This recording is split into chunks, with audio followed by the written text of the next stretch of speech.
Hello, hello, bonjour l'Afrique, bonjour le monde. L'Afrique bouge, le monde également bouge. Les activités bougent, la politique bouge, la santé également bouge.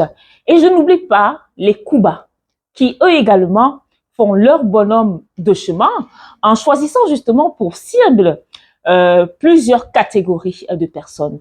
Les bonnes personnes, les personnes dites mauvaises, des personnes intellectuelles, des personnes averties également.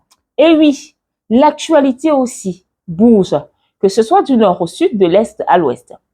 Et puisque nous parlons d'actualité, je voudrais aujourd'hui que nous nous intéressons à l'Ouganda, chez notre très cher père, son Excellence Yoweri Museveni. C'est vrai que depuis quelques semaines ou depuis quelques jours environ, voilà, il fait ce qu'on appelle très souvent communément le buzz. Et pour ceux qui ne le savent pas, c'est parce que c'est l'un des pays africains qui a eu du cran, qui a eu du courage d'être favorable à une loi qui condamne l'homosexualité dans son pays. Il a dit, cette histoire-là, qui viendrait des tréfonds du diable, n'a pas de place du côté de l'Ouganda. L'homosexualité, l'Ouganda n'en a pas besoin, n'en aura jamais besoin et n'en veut pas à l'heure où nous parlons. Alors, une décision du président Yoweri Museveni, qui a donc été taxé de tout ce qu'il y a de pire dans le monde par les Occidentaux.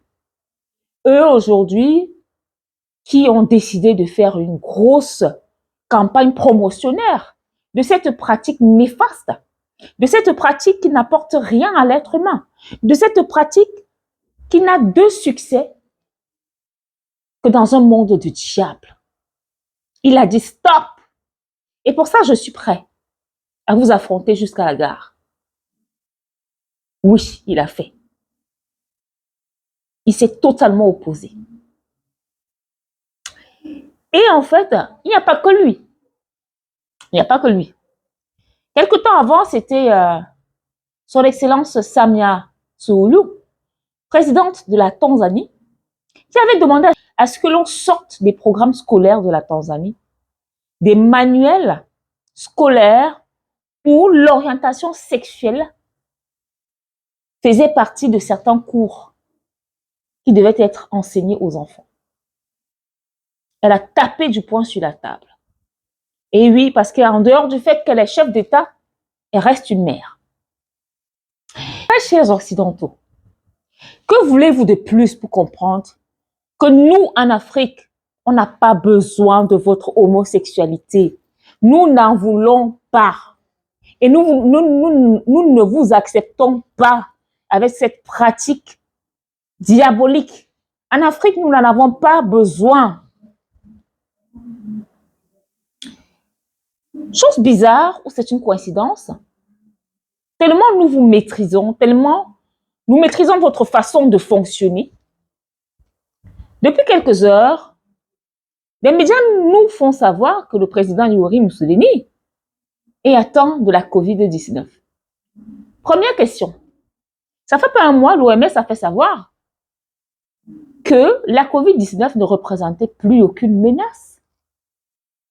Alors aujourd'hui, quand vous décidez de mettre cette information dehors, c'est pour nous faire comprendre quoi? Que vous êtes en train de préparer un coup pour éliminer Yoweri Museveni, pour s'être opposé à l'homosexualité dans son pays. Et parce qu'il a été soutenu et continue d'ailleurs d'être soutenu par une grande partie de la population africaine dans cette voie qu'il a justement choisie. C'est ça votre plan? Nous vous avons à l'œil, rassurez-vous. Nous vous avons à l'œil. Et même si ce test dont vous parlez, qui serait positif, s'avérait être positif, en Afrique, nous ne le tremblons pas parce que nous avons les solutions adéquates pour. Pas besoin de vos vaccins.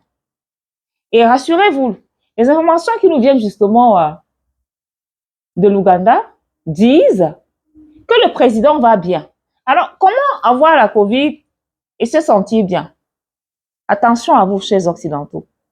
Vos petits mensonges, vos plans machiavéliques pour en finir avec nos chefs d'État pour en finir avec tous ces chefs d'État qui ont décidé de vous dire non, non, non, N-O-N, à vos pratiques malsaines, trouveront des jeunes panafricains engagés, car on ne vous laissera pas faire de l'Afrique ce que vous voulez. Et comme je le dis toujours, l'Afrique n'est la chasse gardée de personne.